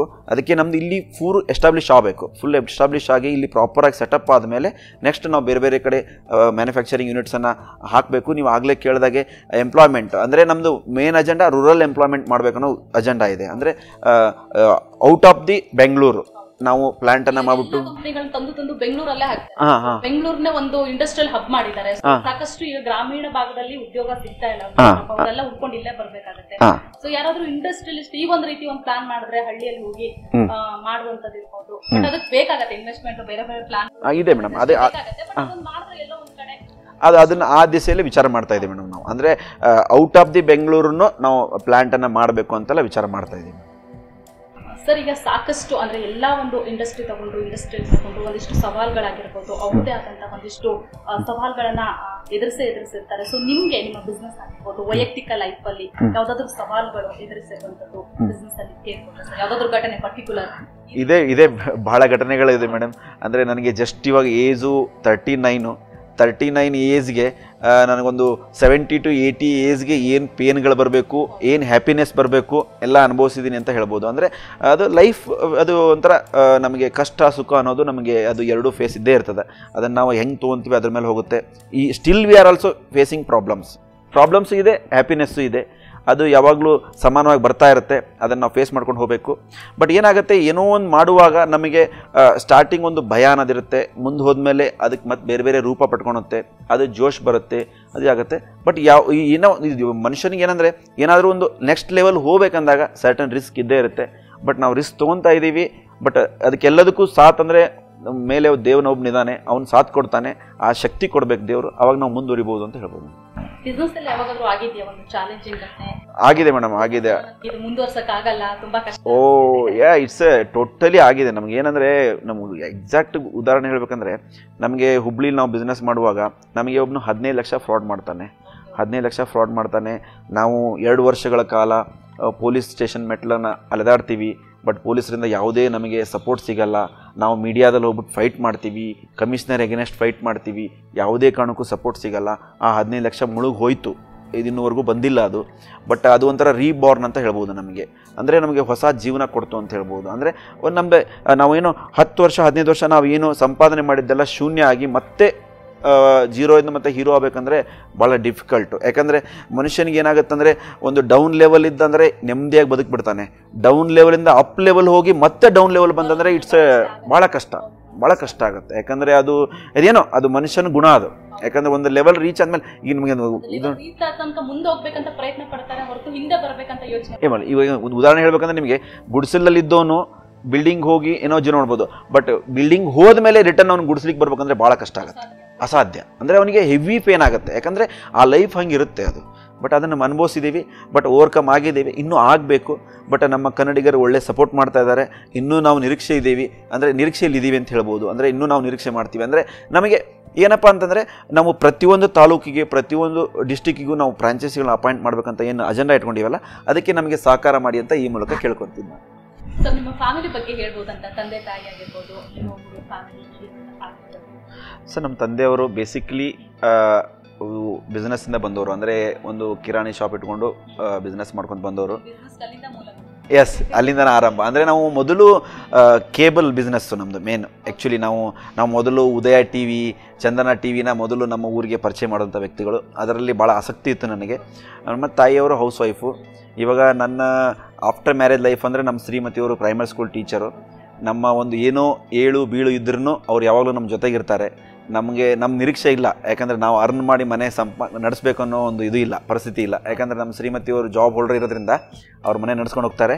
ನಾವು ನಮ್ಮ ಫ್ಯಾಷನ್, ನಮ್ಮ ಬಿಸ್ನೆಸ್ಸನ್ನು ನಾವು ಮುಂದುವರ್ಸ್ಕೊಂಡು ಹೋಗ್ಬೋದು. ಬಟ್ ಫ್ಯಾಮಿಲಿ ಸಪೋರ್ಟ್ ಅನ್ನೋದು ಬೇಕೇ ಬೇಕಾಗುತ್ತೆ. ಯಾವುದೇ ವ್ಯಕ್ತಿ ಏನೋ ಮಾಡಬೇಕು, ಏನೋ ಒಂದು ಹೊಸದನ್ನು ಮಾಡಬೇಕು, ಏನೋ ರಿಸ್ಕ್ ತೊಗೋಬೇಕು ಅಂದರೆ ಫ್ಯಾಮಿಲಿ ಸಪೋರ್ಟ್ ಬೇಕೇ ಬೇಕಾಗುತ್ತೆ. ನಮ್ಮ ಶ್ರೀಮತಿಯವರು ಆ ವಿಷಯದಲ್ಲಿ ಸದ್ಯದ ಮಟ್ಟಿಗೆ ಒಳ್ಳೆಯ ಸಪೋರ್ಟನ್ನು ಮಾಡ್ತಾ ಇದ್ದಾರೆ. ನಮ್ಮ ಫ್ಯಾಮಿಲಿ ಚೆನ್ನಾಗಿ ಸಪೋರ್ಟ್ ಮಾಡ್ತಾರೆ ಅಂತ ಹೇಳ್ಬೋದು. ಸರ್, ಬ್ಯಾಲೆನ್ಸ್ ಮಾಡ್ತೀರಾ ಅಂತ, ಯಾಕಂದ್ರೆ ಅವರು ಉದ್ಯೋಗ ಮಾಡ್ತಾರೆ, ಸೊ ನೀವು ಇಲ್ಲಿ ಇರ್ತೀರಾ, ಸೊ ಇದೆಲ್ಲ ವರ್ಕ್ ಎಲ್ಲ ಹೇಗೆ ಬ್ಯಾಲೆನ್ಸ್ ಮಾಡ್ತೀರಾ ಅಂತ ಸರ್? ಬಿಗಿನಿಂಗ್ ಕಷ್ಟ ಆಗ್ತಿತ್ತು. ಮಕ್ಕಳು ಚಿಕ್ಕವರಿದ್ದಾಗ 2 ಜನ ಹೆಣ್ಮಕ್ಳು ನನಗೆ. ಮಕ್ಕಳು ಚಿಕ್ಕವರಿದ್ದಾಗ ಭಾಳ ಚಾಲೆಂಜ್ ಇತ್ತು. ಬಟ್ ದೇವರು ಅವಾಗೆಲ್ಲ ಸಪೋರ್ಟ್ ಮಾಡಿದ್ದಾನೆ. ಇವಾಗೆಲ್ಲ ದೊಡ್ಡವರಾಗಿದ್ದಾರೆ, ನಮಗೇನು ಅಂತ ಫೀಲ್ ಅನಿಸಲ್ಲ ಇವಾಗ. ಬಟ್ ಚಿಕ್ಕವರಿದ್ದಾಗ ಭಾಳ ಚಾಲೆಂಜಸ್ ಇತ್ತು ಫ್ಯಾಮಿಲಿ. ಯಾಕಂದರೆ ನಮ್ಮ ಶ್ರೀಮತಿಯವರು ಡ್ಯೂಟಿ ಮಾಡಬೇಕು, ನಾನು ಬಿಸ್ನೆಸ್ ರನ್ ಮಾಡಬೇಕು, ಮಕ್ಕಳನ್ನು ಟೇಕ್ ಕೇರ್ ಮಾಡೋದೆಲ್ಲ ಭಾಳ ಕಷ್ಟ ಇತ್ತು. ತದನಂತರ no everything is fine in family wise. Sir, ಒಂದು ಕ್ವೆಶನ್ ಕೇಳೋದು ಮರ್ತೋಯ್ತು. ಸೊ ಈಗ ಒಂದು ಕಂಪ್ನಿ ಸ್ಟಾರ್ಟ್ ಮಾಡುವಾಗ ಎಷ್ಟು ಜನ ಉದ್ಯೋಗಿಗಳಿದ್ರು, ಈಗ ಎಷ್ಟು ಜನ ಇದ್ದಾರೆ, ಮತ್ತೆ ಟರ್ನ್ ಓವರ್ ಹೇಗಿದೆ ಸರ್ ಅಂತ? ಮೇಡಮ್, ನಾವು 2009 ಬಿಸ್ನೆಸ್ ಆರಂಭ ಮಾಡಿದಾಗ ಎಂಪ್ಲಾಯ್ಸನ್ನು ತೊಗೊಂಡು ಯಾವುದೇ ಅಜೆಂಡಾ ಇರಲಿಲ್ಲ ನಮಗೆ. ಯಾಕಂದರೆ ನಾವು ಫಸ್ಟ್ ಸೆಲ್ಫಾಗೆ ಮಾಡಬೇಕು ಅನ್ನೋ ಅಜೆಂಡಾ. ಯಾಕಂದರೆ ಎಂಪ್ಲಾಯ್ಸನ್ನು ನಾವು ಫಸ್ಟ್ ಹೈರ್ ಮಾಡಿದ್ದೇ 3000 ಸ್ಯಾಲ್ರಿಗೆ. ಆ 3000 1000 ಸಲ ವಿಚಾರ ಮಾಡಿ ಅವ್ರಿಗೆ ಹೆಂಗೆ ಕೊಡಬೇಕಂತ ವಿಚಾರ ಮಾಡ್ಕೊಂಡು ಮಾಡಿದ್ದು. ಬಟ್ ನಾವು ಸ್ಟಾರ್ಟಿಂಗ್ ಸೇಲ್ ಮಾಡಿದಾಗ ನಮ್ಮದು ಮಂತ್ಲಿ ಸೇಲು 15,000, 15,000 ಅಷ್ಟೇ ಸೇಲು. ಅಂದರೆ ಚಿಕ್ಕದಾಗಿ ಆರಂಭ ಮಾಡಿದ್ದು. ಅಂದರೆ ನಿಜ ಹೇಳಬೇಕಂದ್ರೆ ನಮಗೆ ಇಷ್ಟು ದೊಡ್ಡ ಮಟ್ಟದಲ್ಲಿ ನಾನು ಬೆಂಗಳೂರಲ್ಲಿ ಬಂದು ಕೂತ್ಕೊಂಡು ಈ ಥರ ಆಗ್ತೀನಿ ಅಂತ ಯಾವತ್ತೂ ನಾನು ಕನಸು ಕಂಡಿರಲಿಲ್ಲ. ಬಟ್ ಒಂದು ಭಗವಂತನ ನನಗೆ ಒಂದು ಪ್ರೇರಣೆ ಏನಪ್ಪ ಅಂದರೆ, ಏನೇ ಕೆಲಸ ಕೊಟ್ಟರು ನೀಟಾಗಿ ಮಾಡಬೇಕನ್ನೋ ಒಂದು ಮನಸ್ಥಿತಿ ಇದೆ. ಏನೇ ಕೆಲಸ ಕೊಡಿ ನೀವು ನೀಟಾಗಿ ಮಾಡಬೇಕು, ಅದಕ್ಕೊಂದು ನ್ಯಾಯ ಕೊಡಬೇಕನ್ನೋ ಮನಸ್ಥಿತಿ ಇದೆ. ಆಮೇಲೆ ನಾನು ಎಲ್ಲೇ ಹೋದ್ರೂ 4 ಜನರಿಗೆ ಇನ್ನೊಂದು ದಿನ ಇದ್ದು ಹೋಗಪ್ಪ ಅನ್ನೋ ಮನಸ್ಥಿತಿಯಲ್ಲಿ ಇರ್ತೀನಿ. ಬಿಟ್ಟರೆ ಯಾರಿಗೂ ಭಾರ ಆಗಿ ಬದುಕಲ್ಲ. ನಾವೊಂದು ಮದುವೆಗೆ ಹೋದರೆ ನಾವೊಂದು ಚಿಕ್ಕ ಕೆಲಸ ಆದರೂ ಮಾಡಿ ಬಂದಿರ್ತೀನಿ, ಅಲ್ಲಿ ಸುಮ್ಮನೆ ಊಟ ಮಾಡಿ ಬಂದಿರಲ್ಲ. ಅಂದರೆ ನನ್ನ ಮನಸ್ಥಿತಿ ಎಲ್ಲೋ ಹೋದರೂ ಏನೇ ಕೊಟ್ಟರು ದೇವರು ನನಗೆ ಅದಕ್ಕೊಂದು ನ್ಯಾಯ ಕೊಡಬೇಕು ಅಂತೇಳಿ ಆ ಮನಸ್ಥಿತಿ ಇದ್ದಕ್ಕೇ ನಂಗೆ ದೇವರು ಇವತ್ತಿಷ್ಟು ದೊಡ್ಡ ಮಟ್ಟದಲ್ಲಿ ಒಂದು ಸಹಾಯ ಮಾಡ್ತಿದ್ದಾನೆ ಅಂತ ಹೇಳ್ಬೋದು. ನನಗೆ ಒಂದೊಂದು ಸರಿ ಅನಿಸುತ್ತೆ, ನಾನು ಫಸ್ಟ್ ಕಂಪ್ನಿ ಜಾಯ್ನ್ ಆದಾಗ ಕೆಲವೊಂದು ಕಡೆ ಲೈಟ್ಸ್ ಎಲ್ಲ ಹಾಗೆ ಆನ್ ಮಾಡಿ ಎಂಪ್ಲಾಯ್ಸ್ ಬಿಟ್ಟು ಹೋಗ್ತಿದ್ರು. ನಾನು ಅದನ್ನು ಆಫ್ ಮಾಡಿ ಬರ್ತಾ ಇದ್ದೆ. ನನಗೆ ಯೂಸ್ ಇಲ್ಲ ಅದು. ಬಟ್ ನನ್ನ ಮನಸ್ಥಿತಿ ಏನಿತ್ತಂದರೆ ಅದನ್ನು ಆಫ್ ಮಾಡಿ ಬರ್ತಾ ಇದ್ದೆ. ಬಟ್ ನಂಗೆ ಕೆಲವೊಂದು ಟೈಮ್ ಅನಿಸುತ್ತೆ, ನನ್ನ ಕಂಪ್ನಿಲಿ ಹಂಗೆ ಲೈಟ್ ರನ್ ಆಗುವಾಗ ಅನಿಸುತ್ತೆ ನೋಡಿ, ನಾನು ಆ ಮನಸ್ಥಿತಿ ಇತ್ತು ನನಗೇನು ಫಲಾಪಕ್ಷ ಇರಲಿಲ್ಲ ಅವಾಗ. ನಾನು ಯಾವುದು ಪ್ರೈಸ್ ಕೊಡ್ತಾರೆ ಅನ್ನೋ ಉದ್ದೇಶ ಇರಲಿಲ್ಲ. ಬಟ್ ಏನೋ ಒಳ್ಳೇದು ಮಾಡಬೇಕು ಅನ್ನೋ ಮನಸ್ಥಿತಿ ಇತ್ತು. ಭಗವಂತ ನಾನು ಇಲ್ಲಿವರೆಗೆ ಕರ್ಕೊಂಡ್ಬಂದಿದ್ದಾನೆ ಅಂತ ಹೇಳ್ಬೋದು ಮೇಡಮ್. ಅಂದರೆ ನಮ್ಮ ಮನಸ್ಸು ನಮ್ಮ ಸುತ್ತಮುತ್ತ ಇದ್ದವರು ಗುರುತಿಸದೇ ಇದ್ದಾಗ ಸೊ ನಮ್ಮಲ್ಲಿ ನಮ್ಗೆ ಅದು ಇದು ಕಾನ್ಫಿಡೆಂಟ್ ಇದ್ಬಿಟ್ರೆ ಸೊ ದೇವರೇ ಒಂದು ದಾರಿ ತೋರಿಸ್ಬಿಡ್ತಾರೆ. ಶೋರ್ ನಂಗೆ ಅಂದೇ ಅನಿಸುತ್ತೆ. ನನಗೆ ಅನಿಸುತ್ತೆ ಆ ಒಂದು ಒಳ್ಳೆ ಮನಸ್ಥಿತಿ ಏನಿದೆಯಲ್ಲ ಅದು ಇಲ್ಲಿವರೆಗೆ ಕರ್ಕೊಂಡ್ಬಂದಿದೆ ಅಂತ ಹೇಳ್ಬೋದು. ಸರ್, ಇಷ್ಟು ವರ್ಷ ನೀವು ಬಿಸ್ನೆಸ್ ಫೀಲ್ಡ್ ಅಲ್ಲಿ ಇದ್ದೀರಾ, ಸಾಕಷ್ಟು ಏಳು ಬೀಳುಗಳನ್ನು ಕಂಡಿದ್ದೀರಾ, ಒಂದು ಸಂಸ್ಥೆನ ಕಟ್ಟಿದ್ದೀರಾ. ಸೊ ನಮ್ಮ ಯುವಕರಿಗೆ ಇವತ್ತು ಸಾಕಷ್ಟು ಜನ ಬಿಸ್ನೆಸ್ ಮಾಡಕ್ ಬರ್ತಾರೆ, ಸ್ಟಾರ್ಟ್ಅಪ್ ಅಂತ ಯುವಕರು. ಸೊ ಏನಾದ್ರು ಒಂದು ಸಂದೇಶ ಕೊಡೋದಾದ್ರೆ ನಿಮ್ಮ ಒಂದು ವೈಯಕ್ತಿಕ ಬದುಕಿನಿಂದ ಏನ್ ಹೇಳ್ತೀರಾ? ಸಂದೇಶ ಮೇಡಮ್, ನೋಡಿ, ಒಂದು ಲೈಫಲ್ಲಿ 2 ಥರ ಜನ ಬದುಕ್ತಾರೆ. 2 ಥರ ಬದುಕಬೇಕು ನನ್ನ ಪ್ರಕಾರ. ಎಲ್ಲರೂ ಒಂದೇ ಥರ ಬದುಕೋಕ್ಕಾಗಲ್ಲ. ಎಲ್ಲರೂ ಬಿಸ್ನೆಸ್ ಮಾಡೋಕ್ಕಾಗಲ್ಲ, ಎಲ್ಲರೂ ಎಂಪ್ಲಾಯ್ ಆಗೋಕ್ಕಾಗಲ್ಲ. ಬಟ್ ಎಂಪ್ಲಾಯಿ ಅಂತಿದ್ದಾಗ ಏನಾಗುತ್ತೆ, ಅವ್ರಿಗೊಂದು ಕಟ್ಟುಪಾಡಿರುತ್ತೆ. ಅಂದರೆ ಅವರು 9 to 6 fix. After that they never think. Zone ಒಳಗೆ ಇರ್ತಾರೆ ಅವರು. ಯಾವುದೇ ಕಾರಣಕ್ಕೂ ಅವ್ರು ಥಿಂಕ್ ಮಾಡೋಂಗಿಲ್ಲ. ಅವ್ರ ದೇರ್ ಲೈಫ್. ಅದನ್ನು ನಾನು ತಪ್ಪು ಅಂತ ಹೇಳಂಗಿಲ್ಲ. ಬಟ್ ನೀವು ಒನ್ಸ್ ಬಿಸ್ನೆಸ್ ಮಾಡ್ತೀನಿ ಅಂತ ಬಂದಾಗ ಆ ಮನಸ್ಥಿತಿ ಇಟ್ಕೊಂಡ್ರೆ ಯಾವುದೇ ಕಾರಣಕ್ಕೂ ಸಕ್ಸಸ್ ಆಗಕ್ಕೆ ಸಾಧ್ಯ ಇಲ್ಲ. ಆ ಒಂದು ಇದು ಟೈಮ್ ಬಾಂಡಿಂಗ್ ಇರಂಗಿಲ್ಲ ಇಲ್ಲಿ. ಟೈಮ್ ಬಾಂಡಿಂಗ್ ಇಲ್ದಂಗೆ ನೀವೇನಾದರೂ ಅಚೀವ್ ಮಾಡ್ತೀರಾ, ಕೆಲಸ ಮಾಡ್ತೀರಾ ಅಂತಂದರೆ ಮಾತ್ರ. ಎಸ್, ನೀವು ವೀಕ್ಲಿ ಒಂದು ಫಿಲ್ಮ್ ನೋಡಬೇಕು, ಸಾಯಂಕಾಲ ಹೋದ ತಕ್ಷಣ ನೀವು TV ನೋಡಬೇಕು, ಕರೆಕ್ಟಾಗಿ ಮಲಗಬೇಕು, ಫ್ರೆಂಡ್ ಜೊತೆ ಮಜಾ ಮಾಡಬೇಕು, ಫ್ಯಾಮಿಲಿ ಪ್ರತಿಯೊಂದು ಫಂಕ್ಷನ್ ಅಟೆಂಡ್ ಮಾಡಬೇಕು. ಇವೆಲ್ಲ ಅಜೆಂಡಾ ಇಟ್ಕೊಂಡ್ರೆ ನನ್ನ ಪ್ರಕಾರ ಬಿಸ್ನೆಸ್ಸಲ್ಲಿ ಅಷ್ಟಕ್ಕಷ್ಟೇ ಇರ್ಬೋದು. ಮೇಲ್ಮಟ್ಟಕ್ಕೆ ಹೋಗ್ಲಿಕ್ಕಾಗಲ್ಲ. ಬಟ್ ಮೇಲ್ಮಟ್ಟಕ್ಕೆ ಹೋಗಬೇಕು ಅಂತ ನೀವೇನಾರು ಅಜೆಂಡಾ ಇಟ್ಕೊಂಡ್ರೆ ಅದೇ ದಿಸೆಯಲ್ಲೇ ನೀವು ವರ್ಕ್ ಮಾಡಬೇಕಾಗತ್ತೆ, ವರ್ಕ್ ಮಾಡಬೇಕಾಗತ್ತೆ, ಡೆಡಿಕೇಶನ್ ಬೇಕಾಗುತ್ತೆ. ಯಾವಾಗ ಎಚ್ಚರ ಆಗುತ್ತೆ ಅವಾಗ ಎದ್ದು ಕೂತ್ಕೊಂಡು ಕೆಲಸ ಮಾಡ್ಲಿಕ್ಕೆ ರೆಡಿ ಇರಬೇಕು. ಆಮೇಲೆ ಭಾಳ ಜನ ಕೆಲಸ ಕೇಳ್ತಿದ್ರು ನನಗೆ, ಏನು ಕೆಲಸ ಮಾಡ್ತೀಯ ನೀನು ಅಂತ ಕೇಳ್ತಿದ್ರು ನನಗೆ. ಆಮೇಲೆ ನನಗೂ ಕ್ವಶನ್ ಇತ್ತು, ನಾನು ಬಿಗಿನಿಂಗ್ ಒಂದು ಕಂಪ್ಯೂಟರ್ ತೊಗೊಂಡಾಗ ನಾನು ಏನು ಮಾಡ್ಬೇಕು ಇದರಲ್ಲಿ ಅಂತೇಳಿ. ಬಟ್ ನಿಂಗೆ ಇವಾಗ ಅನಿಸುತ್ತೆ ನಂಗೆ ಇದೊಂದು ಜನ್ಮ ಸಾಕಾಗಲ್ಲ ನಂಗೆ ವರ್ಕ್ ಮಾಡಲಿಕ್ಕೆ ಅಂತಂದರೆ, ಅಷ್ಟು ನನಗೆ ಅವಕಾಶ ಇದೆ, ಅಷ್ಟು ನನ್ನ ಮೈಂಡ್ ರನ್ ಆಗ್ತದೆ. ಅಂದರೆ ನಾನು ಎಷ್ಟು ವರ್ಕ್ ಮಾಡಿದ್ರು ನಾನು ಕಡಿಮೆ, ಅಂದರೆ ಅಷ್ಟು ನನಗೆ ಆಸೆ ಇದೆ ವರ್ಕ್ ಮಾಡೋದು. ಅವಾಗ ನಮ್ಗೆ ಅನಿಸ್ತಿತ್ತು, ಅಂದರೆ ಏನು ವರ್ಕ್ ಮಾಡ್ಬೇಕಂತ ಗೊತ್ತಿಲ್ಲದ ವ್ಯಕ್ತಿ ಇವಾಗ ನನಗೆ ಇದು ಜನ್ಮ ಸಾಲಲ್ಲ ವರ್ಕ್ ಮಾಡಲಿಕ್ಕೆ ಅಂತಂದರೆ ದೇವ್ರ ಟೈಮೇ ಇಲ್ಲ. ಅಂದರೆ ದೇವ್ರು ಅಷ್ಟರ ಮಟ್ಟಿಗೆ ನಮ್ಗೆ ಕೊಡ್ತಾನೆ. ಅಂದರೆ ನಾವು ಆ ದಿಸೆಯಲ್ಲಿ ಹೋಗಬೇಕು ಮೇಡಮ್. ಹೋದಾಗ ಹೋಗುತ್ತೆ. ನೀವು ಫಾರೆಸ್ಟನ್ನು ಇಲ್ಲಿ ಕಲ್ಪನೆ ಮಾಡ್ಕೊಂಡ್ರೆ you never seen any tiger and lion ನೀವು ಕಲ್ಪನೆ ಮಾಡ್ಕೊಂಡ್ರೆ. ಬಟ್ ನೀವು ಅಲ್ಲಿ ಹೋದಾಗ ನಿಮ್ಗೆ ಗೊತ್ತಾಗುತ್ತೆ, ಅಲ್ಲಿ ಟೈಗರು ಸಿಗುತ್ತೆ, ಲಯನು ಸಿಗುತ್ತೆ, ಎಲಿಫೆಂಟು ಸಿಗುತ್ತೆ. ನೀವು ಅಲ್ಲಿ ಹೋಗಬೇಕು. ಹಾಗೆ ನಾವು ಗೊತ್ತಾಗುತ್ತೆ. ನಮ್ಮ ಲೈಫು ಹಾಗೆ, ನೀವು ಮುಂದೆ ಹೋದಂಗೆ ನಿಮಗೆ ಗೊತ್ತೇ ಇರಲ್ಲ. No one can predict. ಯಾರು ಹೆಂಗಾಗುತ್ತಾರೆ ಅಂತ ಯಾರು ಪ್ರಿಡಿಕ್ಷನ್ ಮಾಡಿರೋಂಗಿಲ್ಲ. ಇವಾಗ ಗೂಗಲ್ ಆರಂಭ ಮಾಡುವಾಗಲೂ ಅವರು ಪ್ರಿಡಿಕ್ಟ್ ಮಾಡಿರಲಿಲ್ಲ. ಇವತ್ತು ನಾವು ಜಗತ್ತನ್ನು ಆಳ್ತೀವಿ ಅಂತ ಅವ್ರು ಯಾವತ್ತೂ ಕಲ್ಪನೆ ಮಾಡ್ಕೊಂಡಿರಲಿಲ್ಲ. But they are work hard. That is result. No we are seeing the Google. That's it. Google ಆಗಿದೆ ಅಷ್ಟೇ, ಮತ್ತೆ ಬಿಟ್ಟರೆ ಬೇರೆ ಏನಿಲ್ಲ. ವೀಕ್ಷಕರೇ, UPS ಅನ್ನುವಂಥದ್ದು ಎಷ್ಟು ಇಂಪಾರ್ಟೆಂಟು, ಎಷ್ಟು ನಮ್ಗೆಲ್ರಿಗೂ ಕೂಡ ಪ್ರತಿನಿತ್ಯ ಜೀವನದಲ್ಲಿ ರಿಕ್ವೈರ್ಡ್ ಇರುವಂಥದ್ದು ಅನ್ನುವಂಥದ್ದು ಗೊತ್ತಿದೆ. ಏನು ಈ ಒಂದು ಸಂಸ್ಥೆ ಬಸ್ಕಿ ಲಿಥಿಯಂ UPS ಸರ್ವಿಸ್ ಅನ್ನ ಕೊಡ್ತಾ ಇದೆ. ಬಹಳ ಯುನೀಕ್ ಆಗಿರುವಂತಹ, ಡಿಫ್ರೆಂಟ್ ಆಗಿರುವಂತಹ ಒಂದು ಸರ್ವಿಸ್ ಅನ್ನ ಕೊಡ್ತಾ ಇದೆ. ಹಾಗಾಗಿ ವೀಕ್ಷಕರೇ, ನಾನು ಈ ಒಂದು ಪ್ರಾಡಕ್ಟ್ ಅನ್ನ ಈಗ ಇದ್ರ ಬಗ್ಗೆ ಒಂದಿಷ್ಟು ಕ್ವಶನ್ ಅನ್ನ ಇವ್ರಿಗೆ ಕೇಳೋದಕ್ಕೆ ಕೈಗೆತ್ತಿಕೊಂಡಿರುವಂಥದ್ದು. ಏನು ಈ ಒಂದು ಸಂಸ್ಥೆ ಕೊಡುವಂತಹ ಸರ್ವಿಸು ಮಾರ್ಕೆಟ್ ಅಲ್ಲಿ ನಿಮ್ಗೆ ಸಿಗುವಂತ ಸರ್ವಿಸ್ಗೂ ಡಿಫ್ರೆಂಟ್ ಇದೆ ಅನ್ನುವಂಥದ್ದನ್ನ ನಾನು ಈಗ ಏನು ನಾಗನಗೌಡ ಸರ್ ಇದ್ದಾರೆ ಅವ್ರ ಹತ್ರನೇ ಕೇಳ್ಬಿಟ್ಟು ನಿಮ್ಗೆ ಒಂದಿಷ್ಟು ಆನ್ಸರ್ ಅನ್ನ ನಾನು ಕೊಡ್ಲಿಕ್ಕೆ ಪ್ರಯತ್ನ ಪಡ್ತೇನೆ. ಸರ್, ಮೊದಲನೇದಾಗಿ ನಿಮ್ಮ ಒಂದು ಕಂಪನಿ ಪ್ರಾಡಕ್ಟ್ಗೂ ಮಾರ್ಕೆಟ್ ಅಲ್ಲಿ ಇರುವಂತಹ ಒಂದು ಕಂಪನಿಯ ಪ್ರಾಡಕ್ಟ್ಗೂ ಒಂದಿಷ್ಟು ಡಿಫ್ರೆನ್ಸ್ ಕ್ವಶನ್ ಅನ್ನ ನೀವು ಇಲ್ಲಿ ಕೊಟ್ಟಿದ್ದೀರಾ. ನಾನು ಇದ್ರ ಬಗ್ಗೆ ಕೇಳ್ತೀನಿ ಸರ್. ಈಗ ವಾರಂಟಿ ಅಂತ ನಾವು ತಗೊಳಕ್ ಹೋದ್ರೆ, ಈಗ ಟ್ರೆಡಿಷನಲ್ ಮಾರ್ಕೆಟ್ ಅಲ್ಲಿ ಒಂದು 6 ಮಂತ್ ಅಂತ ಹೇಳ್ತಾ ಇದ್ದಾರೆ, ನಿಮ್ಮಲ್ಲಿ 48 ಮಂತ್ಸ್ ವಾರಂಟಿ ಅಂತ ಹೇಳ್ತಾ ಇದ್ದೀರಾ ಸರ್. ಇದ್ರ ಬಗ್ಗೆ ಮೇಡಮ್, ಜನರಲ್ ಒಂದು UPS ಅನ್ನ ನೀವು ಬೈ ಮಾಡಿದಾಗ 2 years ವಾರಂಟಿ ಇರುತ್ತೆ. ಬ್ಯಾಟ್ರಿನ ಬೈ ಮಾಡಿದಾಗ 3 years ವಾರಂಟಿ ಇರುತ್ತೆ. ಅಂದರೆ ಇದು ಒಂದು ಹೈ ಕ್ವಾಲಿಟಿ ಮಟೀರಿಯಲ್ ಅಂತ ಹೇಳ್ಬೋದು. ಬಟ್ ನಾವು ಇದನ್ನ ಎರಡನ್ನೂ ಓವರ್ ರೈಟ್ ಮಾಡಿಬಿಟ್ಟು ಟೋಟಲ್ ಯೂನಿಟ್ಗೆ ನಿಮಗೆ 4 years ವಾರಂಟಿ ಕೊಡ್ತಾ ಇದ್ದೀವಿ. ಅಂದರೆ ನಾವು ಟೋಟಲ್ ಯೂನಿಟ್ಗೆ 4 years ಡಿಕ್ಲೇರ್ ಮಾಡ್ತಾ ಇದ್ದೀವಿ ಅಂತ ಹೇಳ್ಬೋದು ಮೇಡಮ್. ಅದು ಆನ್ ಸೈಟ್ ಸರ್ವಿಸು. ಎವ್ರಿವೇರ್ ಇನ್ ಕರ್ನಾಟಕ ಎಲ್ಲೇ ಇರಲಿ ನಾವು ಆನ್ ಸೈಟ್ ಸರ್ವಿಸ್ ಕೊಡ್ತೀವಿ ಅಂತ ಹೇಳ್ಬೋದು ಮೇಡಮ್. 48 ಮಂತ್ಸ್ ಇದೆ. Yes madam. ಈಗ ಒಂದು ಲೈಫ್ ಸೈಕಲ್ ಅಂತ ತಗೊಂಡ್ರೆ ಇಲ್ಲಿ ಬಂದು 400 ಮತ್ತೆ 500 ಇದೆ ಟ್ರೆಡಿಷನಲ್ ಬ್ಯಾಟರಿ UPS ಸಿಸ್ಟಮ್ ತಗೊಂಡ್ರೆ, ಇಲ್ಲಿ ನೀವು 2500 ಅಂತ ಹೇಳ್ತಾ ಇದ್ದೀರಾ ಸರ್. ಇದ್ರ ಬಗ್ಗೆ ಮೇಡಮ್, ಲೈಫ್ ಸೈಕಲ್ಸ್ ಅಂದ್ರೆ ಮೇಡಮ್, ಒಂದು ಮನುಷ್ಯನಿಗೆ ಒಂದು ಆಯುಷ್ ಅಂತ ಹೆಂಗಿರುತ್ತಲ್ವಾ. ಈಗ ಮನುಷ್ಯ ಕೆಲಸ ಮಾಡದೇ ಇರಲಿ, ಒಂದು 100 ವರ್ಷ ಬದುಕ್ತಾನೆ ಒಂದು ಅಂದಾಜು ಗಣನೆ ಇದೆ. ಇದು ಇವಾಗ ವ್ಯತ್ಯಾಸ ಆಗಿದೆ, ಆ ಮಾತು ಬೇರೆ. ಬಟ್ ಹಾಗೆ ಒಂದು ಲೈಫ್ ಸೈಕಲ್ಸ್ ಅಂದ್ರೆ ಒಂದು ಪ್ರಾಡಕ್ಟ್ ಅನ್ನ ಡಿಸೈನ್ ಮಾಡುವಾಗ ಅದೊಂದು ಲೈಫ್ ಸೈಕಲ್ ಇರುತ್ತೆ. ಇವಾಗ ಬಿಸ್ಕೆಟ್ ಪ್ಯಾಕ್ ಇರುತ್ತೆ, 5 ಬಿಸ್ಕೆಟ್ ಅನ್ನ ನೀವು ಒಂದೊಂದೇ ತಿಂತ ಹೋದ್ರೆ 5 ಖಾಲಿ ಆಗುತ್ತೆ. ಅದೇ ತರ ಬ್ಯಾಟ್ರಿಗಳಲ್ಲಿ ಏನಾಗುತ್ತೆ, ಲೈಫ್ ಸೈಕಲ್ಸ್ ಅಂತ ಡಿಸೈನ್ ಮಾಡಿರ್ತಾರೆ. ಒಂದು ಬ್ಯಾಟ್ರಿನ ನೀವು ಫುಲ್ ಚಾರ್ಜ್ ಮಾಡಿ ಡಿಸ್ಚಾರ್ಜ್ ಮಾಡೋದನ್ನ ಒಂದು ಸೈಕಲ್ಸ್ ಅಂತ ಕರಿತೀವಿ.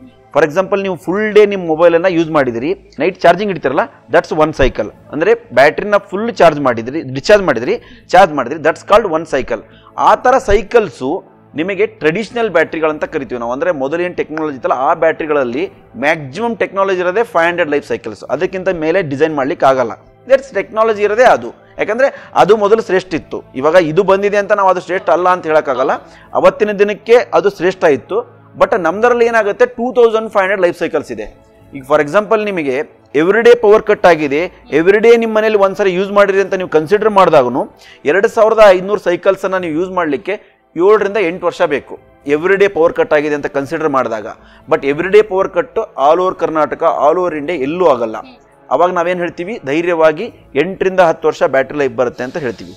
ಲೈಫ್ ಸೈಕಲ್ಸನ್ನು ನಾವು ಈ ಥರ ಎಕ್ಸ್ಪ್ಲೇನ್ ಮಾಡ್ಬೋದು ಮೇಡಮ್. ಈಗ ಡ್ಯೂರೇಷನ್ ಅನ್ನುವಂಥದ್ದು ಬಹಳ ಅಟ್ರಾಕ್ಟಿವ್ ಆಗಿ ಕೊಟ್ಟಿದ್ದಾರೆ. ಈಗ ಟ್ರೆಡಿಷನಲ್ ಮಾರ್ಕೆಟ್ ಅಲ್ಲಿ ಒಂದು 4 ರಿಂದ 5 ವರ್ಷ ಅಂತ ಹೇಳ್ತಿದ್ದಾರೆ, ನಿಮ್ಮಲ್ಲಿ ಬಂದು 8 ರಿಂದ 10 ವರ್ಷ ಅಂತ ಹೇಳ್ತಾರೆ. ಅದೇ ಬೇಸ್ಡ್ ಆನ್ ಲೈಫ್ ಸೈಕಲ್ಸ್. ಇವಾಗ 2500 ಲೈಫ್ ಸೈಕಲ್ ಇದ್ದಿದ್ರಿಂದ ನಾವು 8 ರಿಂದ 10 ವರ್ಷ ಅಂತ ನಾವು ಡಿಕ್ಲೇರ್ ಮಾಡ್ತಾ ಇದ್ದೀವಿ.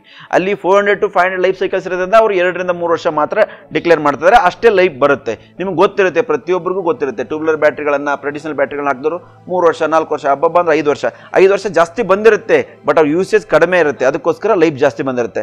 Battery it self biscuit pack. ನೀವು ಬಿಸ್ಕೆಟ್ ತಿಂತಾ ಹೋಗ್ತೀರಾ, ಖಾಲಿ ಆಗ್ತಾ ಹೋಗುತ್ತೆ.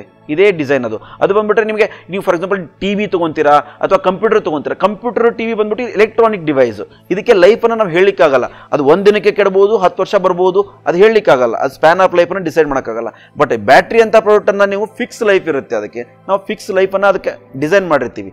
Based on that life cycles more over ನಮ್ದು ಜಾಸ್ತಿ ಇರೋದ್ರಿಂದ ನಾವು ಲೈಫ್ ಜಾಸ್ತಿ ಬರುತ್ತೆ ಅಂತ ಡಿಕ್ಲೇರ್ ಮಾಡ್ಬೋದು. ಮಿನಿಮಮ್ ಬಂದೇ ಬರುತ್ತೆ ಮೇಡಮ್, ಅದಕ್ಕಿಂತ ಜಾಸ್ತಿ ಬರುತ್ತೆ. ಬಟ್ ಅದಕ್ಕಿಂತ ಜಾಸ್ತಿ ಹೇಳಿದ್ರೆ ಅತಿಶಯೋಕ್ತಿ ಆಗ್ತದೆ ಅಂತ ಹೇಳ್ಬಿಟ್ಟು ನಾವು 8 ರಿಂದ 10 ವರ್ಷ ಅಂತ ಹೇಳ್ತಾ ಇದೀವಿ ಮೇಡಮ್. ಸರ್ ಅವಾಗಲೇ ನಾವು ವೇಟ್ ಬಗ್ಗೆ ಮಾತಾಡ್ತಿದ್ವಿ. ಈಗ ನಾವು ಹುಬ್ಳಿಯಲ್ಲಿ 3 ರಿಂದ 4 ಅಂದ್ರೆ ಬೆಂಗಳೂರಲ್ಲಿ ಲೆಕ್ಕ ಮಾಡಕ್ಕಾಗಲ್ಲ, ಅಷ್ಟು ಫ್ಲೋರ್ ಇರುತ್ತೆ. ಸೊ ಆ ಫ್ಲೋರ್ಸ್ ಅದಕ್ಕೆ ಸೊ ವೇಟ್ ಎಲ್ಲ ತಗೊಂಡು ಹೋಗೋದು ಬಹಳ ಕಷ್ಟ. ಲಿಫ್ಟ್ ಫೆಸಿಲಿಟಿ ಇದ್ರೂ ಕೂಡ ಅದು ಇಷ್ಟೇ ಕೆಜಿ ಅಂತ ತಗೊಳ್ಳೋದು.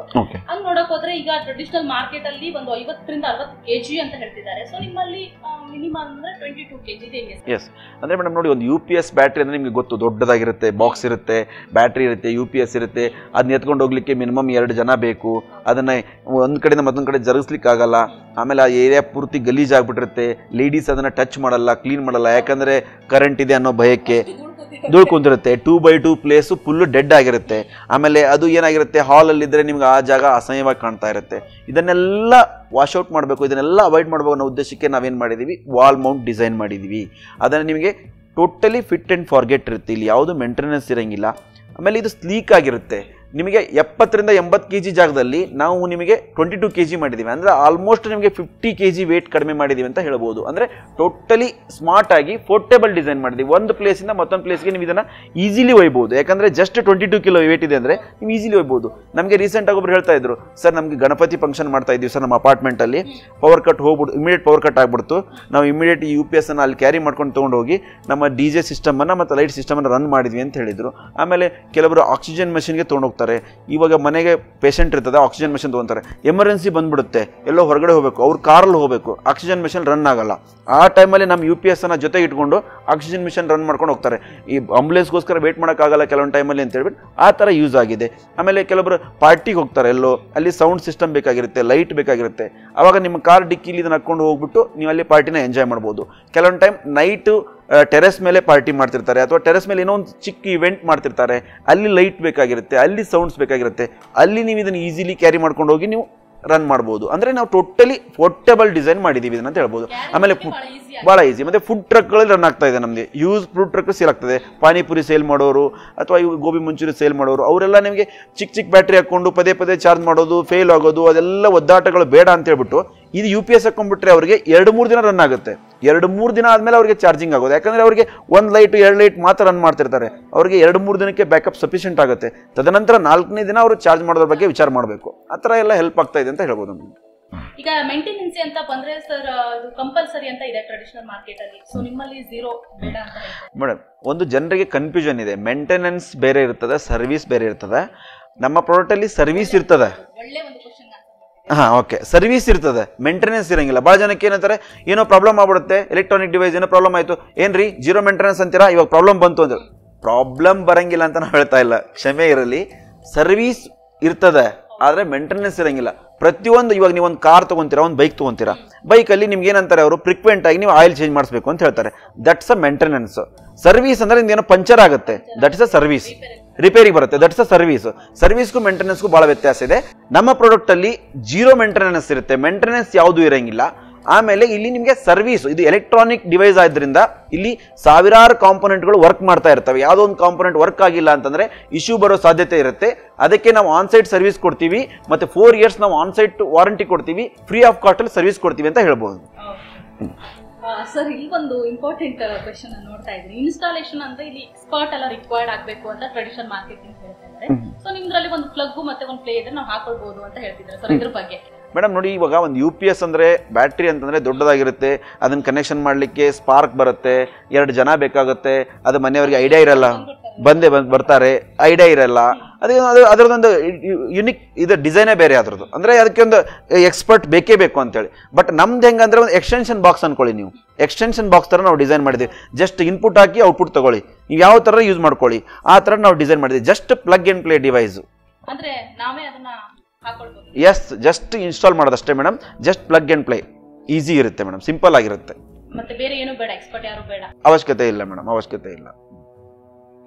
ಸರ್, ಈಗ ಸ್ಪೇಸ್ ಕನ್ಸಂಪ್ಷನ್ ಅಂತ ಬಂದ್ರೆ ಟ್ರೆಡಿಷನಲ್ ಮಾರ್ಕೆಟ್ ಅಲ್ಲಿ ತುಂಬಾ ಬೇಕು ಅಂತ ಹೇಳ್ತಾ ಇದ್ದಾರೆ. ಸೊ ನಿಮ್ಮ ಒಂದು ಇದ್ರಲ್ಲಿ ನೋಡೋದಾದ್ರೆ ಸ್ಪೇಸ್ ಬೇಡ, ಸಣ್ಣ ಜಾಗದಲ್ಲಿ ಸ್ಮಾಲ್ ಸ್ಪೇಸ್ ಅಲ್ಲೇ ಇಟ್ಕೊಳ್ಬಹುದು. ಓಕೆ ನೋಡಿ ಮೇಡಮ್, ಈ ಒಂದು UPS ಬ್ಯಾಟ್ರಿ ದೊಡ್ಡದಾಗಿರೋದ್ರಿಂದ 2x2 ಸ್ಪೇಸನ್ನು ತೊಗೊತಾ ಇರುತ್ತೆ. ಆಮೇಲೆ ಹಾಲಲ್ಲಿ ನಿಮಗೆ ಆಡಕ್ಕೆ ಕಾಣ್ತಾ ಇರುತ್ತೆ. ಆಮೇಲೆ ಅದಕ್ಕೋಸ್ಕರ ಮತ್ತೊಂದು ಕವರ್ ಹಾಕಿ ತೊಗೋಬೇಕು, ಕ್ಯಾಬಿನೆಟ್ ತೊಗೋಬೇಕು, ಅದಕ್ಕೆ ಒಂದು 2000 ರೂಪೀಸ್ ಎಕ್ಸ್ಪೆನ್ಸ್ ಮಾಡಬೇಕು. ಆಮೇಲೆ ಅದನ್ನು ಕ್ಲೀನ್ ಮಾಡೋಕ್ಕಾಗಲ್ಲ, ಪ್ಲೇಸೇ ಮಾಡಬೇಕು, ಇಲ್ಲಾಂದ್ರೆ ಒಂದು ವುಡನ್ ಬಾಕ್ಸ್ ಮಾಡಿಸ್ಬೇಕಾಗತ್ತೆ. ಇದೆಲ್ಲ ವರ್ಕ್ ಇರುತ್ತೆ. ಬಟ್ ನಮ್ದು ಹಂಗಲ್ಲ, ನೀಟಾಗಿ ನಿಮಗೆ ಸ್ಮಾರ್ಟಾಗಿ ವಾಲ್ ಮೌಂಟ್ ಮಾಡ್ಕೋಬಹುದು. ಈಗ ಸಲ್ಫ್ಯೂರಿಕ್ ಆಸಿಡ್ ಅಂದ್ರೆ ಇದರಲ್ಲಿ ಟ್ರೆಡಿಷನಲ್ ಮಾರ್ಕೆಟ್ ಅಲ್ಲಿ ಕಂಪಲ್ಸರಿ ಅಂತಿದ್ದಾರೆ, ಇದರಲ್ಲಿ ನಿಮ್ಮ ಒಂದು ಇದರಲ್ಲಿ ನಾಟ್ ರಿಕ್ವೈರ್ಡ್ ಅಂತ ಹೇಳ್ತಿದ್ದಾರೆ. ಏನು ಸರ್ ಇದು ಆಸಿಡ್? ಮೇಡಮ್ ನೋಡಿ, ಒಂದು ಯಾವುದೇ ಒಂದು ಬ್ಯಾಟ್ರಿ ವರ್ಕ್ ಆಗಬೇಕಂತಂದ್ರೆ ಕೆಮಿಕಲ್ ರಿಯಾಕ್ಷನ್ಸು, ಕೆಮಿಕಲ್ ಆಕ್ಷನ್ಸ್ ಬೇಕೇ ಬೇಕಾಗುತ್ತೆ. ಓಕೆನಾ? ನಮ್ದ್ರಲ್ಲಿ ಏನಾಗುತ್ತೆ ಅಂತಂದ್ರೆ ಸಲ್ಫ್ಯೂರಿಕ್ ಆಸಿಡ್ ಇರಲ್ಲ, ಪ್ಲಸ್ ಡಿಸ್ಟಿಲ್ ವಾಟರ್ ಇರಂಗಿಲ್ಲ. ಇದ್ರೂ ಯಾವ ಫಾರ್ಮಲ್ಲಿ ಇರ್ತದೆ? ಸಾಲಿಡ್ ಫಾರ್ಮಲ್ಲಿ ಇರ್ತದೆ, ಲಿಕ್ವಿಡ್ ಫಾರ್ಮಲ್ಲಿ ಇರಂಗಿಲ್ಲ. ಯಾವಾಗ ಏನಾಗುತ್ತೆ ಅಂದರೆ ಲಿಕ್ವಿಡ್ ಫಾರ್ಮಲ್ಲಿದ್ದು ಸಲ್ಫ್ಯೂರಿಕ್ ಆ್ಯಸಿಡ್ಡು ಅದು ರಿಯಾಕ್ಷನ್ ಆಗುವಾಗ ಸಮ್ ಹಜಾರ್ಡಸ್ ಫ್ಯೂಮ್ಸನ್ನು ಜನರೇಟ್ ಮಾಡುತ್ತೆ. ಅದು ಏನಾಗುತ್ತೆ, ಹಜಾರ್ಡಸ್ ಫ್ಯೂಮ್ಸನ್ನು ನಾವು ಬ್ರೀತ್ ಮಾಡೋದ್ರಿಂದ ಕ್ಯಾನ್ಸರ್ ಬರೋ ಸಾಧ್ಯತೆ ಇರುತ್ತೆ. ಅದಕ್ಕೋಸ್ಕರ ನಮ್ಮ UPS ಅಲ್ಲಿ ಯಾವುದೇ ಕಾರಣಕ್ಕೂ ಯಾವುದೇ ಹಜಾರ್ಡಸ್ ಫ್ಯೂಮ್ ಜನರೇಷನ್ ಆಗಲ್ಲ. ನಾನು ಮೊದಲು ಟ್ರೆಡಿಷನಲ್ ಬ್ಯಾಟ್ರಿಗಳನ್ನ ಸೇಲ್ ಮಾಡುವಾಗ ಭಾಳ ಜನರಿಗೆ ಸಜೆಸ್ಟ್ ಮಾಡ್ತಾ ಇದ್ದೆ, ಯಾವುದೇ ಕಾರಣಕ್ಕೂ ನೀವು ಬ್ಯಾಟ್ರಿಗಳನ್ನು ಬೆಡ್ರೂಮಲ್ಲಿ ಹಾಕ್ಕೋಬೇಡಿ ಅಂತ ಹೇಳ್ತಾ ಇದ್ದೆ. ಯಾಕಂದರೆ ನಾವು ನಮ್ಮ ಒಂದು 24 hours ಲೈಫ್ ಜರ್ನಿಯಲ್ಲಿ ನಾವು 8 to 10 hours ನಾವು ಬೆಡ್ರೂಮಲ್ಲಿ ಸ್ಪೆಂಡ್ ಮಾಡ್ತೀವಿ. ಅಂದರೆ ನಾವು ಮಲಗ್ತೀವಿ, ರೆಸ್ಟ್ ತೊಗೊತೀವಿ. ಅಲ್ಲಿ ನಾವು ಉತ್ತಮವಾದ ಗಾಳಿಯನ್ನು ಉಸಿರಾಡಬೇಕಾಗತ್ತೆ. ಅಲ್ಲೇ ನಾವು ಬ್ಯಾಟ್ರಿನ ಹಾಕ್ಕೊಂಡ್ರೆ ಆ ಫ್ಯೂಮ್ಸನ್ನು ನಾವು ಬ್ರೀತ್ ಮಾಡೋದ್ರಿಂದ ನಮಗೆ ಹೆಲ್ತ್ ಇಶ್ಯೂ ಆಗೋ ಸಾಧ್ಯತೆ ಇರುತ್ತೆ. ಅದಕ್ಕೆ ನಾವು ಸಜೆಸ್ಟ್ ಮಾಡ್ತಾ ಇದ್ವಿ, ಯಾವುದೇ ಕಾರಣಕ್ಕೂ ಇನ್ಸ್ಟಾಲ್ ಮಾಡ್ಕೋಬೇಡಿ ಅಂತೇಳಿ. ಬಟ್ ನಮ್ಮ ಈ UPSನ್ನು ಇನ್ಸ್ಟಾಲ್ ಎಲ್ಲಿ ಬೇಕಾದ್ರೂ ಮಾಡ್ಕೋಬೋದು. ಯಾಕಂದರೆ ಇಲ್ಲಿ ಯಾವುದು ಹಜಾರ್ಡಸ್ ಫ್ಯೂಮ್ಸ್ ಜನರೇಷನ್ ಆಗಲ್ಲ, ಇಲ್ಲಿ ಯಾವುದು ಲಿಕ್ವಿಡ್ ಕೆಮಿಕಲ್ ಪ್ರೊಸೆಸ್ ಆಗಲ್ಲ. ಭಾಳ ಜನ ಕ್ವಶನ್ ಮಾಡ್ತಾರೆ, ಕೆಮಿಕಲ್ ಪ್ರೊಸೆಸ್ ಆಗಲ್ಲ ಅಂದ್ರೆ ಹೆಂಗೆ ವರ್ಕ್ ಆಗುತ್ತೆ ನಿಮ್ಮ ಬ್ಯಾಟ್ರಿ ಅಂತೇಳಿ. ಕೆಮಿಕಲ್ ಪ್ರೊಸೆಸ್ ಆಗುತ್ತೆ, ಬಟ್ ನಾಟ್ ಲಿಕ್ವಿಡ್. ಸಾಲಿಡ್ ಫಾರ್ಮಲ್ಲಿರೋ ಕೆಮಿಕಲ್ ಫಾರ್ಮ್ ಇದು ಪ್ರೊಸೆಸ್ ಆಗುತ್ತೆ, ಸ್ಪ್ರೆಡ್ ಆಗಲ್ಲ. ಅಂದರೆ ಯಾವುದು ಫ್ಯೂಮ್ ಜನರೇಟನ್ ಆಗಲ್ಲ. ಅದರಿಂದ ಇದು totally eco friendly, environment friendly ಅಂತ ಹೇಳ್ಬೋದು ಮೇಡಮ್. ಅಂದ್ರೆ ಈ ಒಂದು ಸೆನ್ಸಿಟಿವ್ ವಿಷಯ ಆಕ್ಚುಲಿ ಯಾರು ಹೇಳಲ್ಲ, ಬಟ್ ನೀವು ಅದನ್ನ ಹೇಳ್ತಾ ಇದ್ದೀರಿ. Yes madam, yes. Okay sir, ಈಗ ಎಲ್ಲ ಆಯ್ತು. ಈಗ ಪ್ರೈಸ್ ಆದ್ರೆ ಎಕ್ಸಾಕ್ಟ್ ಅಲ್ಲ, ಈಗ ಯಾವ ರೀತಿ ಪ್ರೈಸ್ ಆಫರ್ ಮಾಡೋ ತರ ಇರತ್ತಾ, ಹೇಗೆ ಅಂತ? ಪ್ರೈಸ್ ನೋಡಿ ಮೇಡಮ್, ಭಾಳ ಜನರಿಗೆ ಪ್ರೈಸ್ದು ಒಂದು ದೊಡ್ಡ ಗೊಂದಲ ಇದೆ. ಮತ್ತು ಯಾಕೆ ಇಷ್ಟು ಅಂತ ಇದೆ. ಈಗ ನಿಮಗೆ ಕ್ಲೀನಾಗಿ ಎಕ್ಸ್ಪ್ಲೇನ್ ಮಾಡ್ತೀನಿ. ನೀವು ಕ್ಲೀನಾಗಿ ಕೇಳ್ತಾ ಇದ್ರೆ ಕ್ಲೀನಾಗಿ ಎಕ್ಸ್ಪ್ಲೇನ್ ಮಾಡ್ತೀನಿ. ಇವಾಗ ನಮ್ಮ UPSಗೆ ನೀವು 28,000 ಪೇ ಮಾಡಿ ಅಂತ ನಾನು ಹೇಳ್ತೀನಿ. ನಾರ್ಮಲ್ UPS ಅಲ್ಲಿ ನೀವು ಹೇಳ್ತೀರಾ, ಸರ್ ಮಾರ್ಕೆಟಲ್ಲಿ 20,000 ಸಿಗ್ತದೆ, 28,000 ನಿಮ್ಗೆ ಯಾಕೆ ಪೇ ಮಾಡಬೇಕು ಅಂತ ನೀವು ಕೇಳ್ತೀರಾ. Okay, it's A very good question ಅಂತ ನಾನು ಆನ್ಸರ್ ಮಾಡ್ತೀನಿ. ಇವಾಗ ನೀವು 20,000 ಪೇ ಮಾಡಿದರೆ ಎವ್ರಿ 3 years, ಎವ್ರಿ 4 yearsಗೆ ನೀವು ಬ್ಯಾಟ್ರಿ ಚೇಂಜ್ ಮಾಡಬೇಕಾಗುತ್ತೆ. ಒಂದು ಬ್ಯಾಟ್ರಿ ಕಾಸ್ಟ್ ನಿಮಗೆ 10 to 12,000 ಇರ್ತದೆ. ಓಕೆನಾ? ನೀವಾಗ ನಮ್ಮದು ಲೈಫ್ ಬಂದ್ಬಿಟ್ಟು ನಾವು 10 years ಹೇಳ್ತಾ ಇದ್ದೀವಿ. ನೀವು 28,000 ಇನ್ವೆಸ್ಟ್ ಮಾಡಿಬಿಟ್ಟು 10 yearsವರೆಗೂ ಸುಮ್ಮನೆ ಆರಾಮಾಗಿರ್ತೀರಾ. ಓಕೆನಾ? ಅದು 20,000 ಕೊಟ್ಟು ತೊಗೊಂಡ್ರೆ ಎವ್ರಿ 3 years ಒಂದ್ಸರಿ 10,000 12,000 ಇನ್ವೆಸ್ಟ್ ಮಾಡಿ ನೀವು 3 ಬ್ಯಾಟ್ರಿನ ತೊಗೋಬೇಕಾಗುತ್ತೆ. ಎವ್ರಿ 3 years ಅಂದರೆ 3 ಬ್ಯಾಟ್ರಿ ಆಯಿತು. ಅಲ್ಲಿಗೆ ಎಷ್ಟಾಯಿತು ನಿಮ್ಮದು? 20,000 ಮೊದಲು ಇನ್ವೆಸ್ಟ್ ಮಾಡಿದ್ರಿ, ಮತ್ತೆ 2 ಬ್ಯಾಟ್ರಿಗೆ ಅಂತಂದರೆ ಅಲ್ಲಿ ನಿಮ್ಗೆ ಎಷ್ಟಾಯಿತು? 40,000 ಇನ್ವೆಸ್ಟ್ಮೆಂಟ್ ಆಯಿತು. ಆಮೇಲೆ ಮೇಂಟೆನೆನ್ಸ್ ಅಂತ ಹೇಳ್ಬಿಟ್ಟು ಎವ್ರಿ 6 months, ಎವ್ರಿ 3 months ನಿಮ್ಗೆ ಏನಾಗುತ್ತೆ? 350 ರೂಪೀಸ್ ಎಕ್ಸ್ಪೆನ್ಸ್ ಆಗುತ್ತೆ. ಅದರದೇ ನಿಮಗೆ ಒಂದು 10 yearsಗೆ ಒಂದು 7,000 ರೂಪೀಸ್ ಎಕ್ಸ್ಪೆನ್ಸ್ ಆಗುತ್ತೆ. ಅಲ್ಲಿಗೆ ನೀವು 40,000 50,000 ಪೇ ಮಾಡ್ತಿದ್ರಿ ಟೋಟಲ್ 10 years ಸ್ಪ್ಯಾನ್ ಆಫ್ ಲೈಫ್ಗೆ. ನಮ್ಮ ಜೊತೆಗೆ ನೀವು 10 years ಬಂದರೆ ನಿಮಗೆ ಸ್ಟಾರ್ಟಿಂಗ್ ಏನು ಪೇ ಮಾಡ್ತೀರಾ? 28,000, ದಟ್ಸ್ ಇಟ್.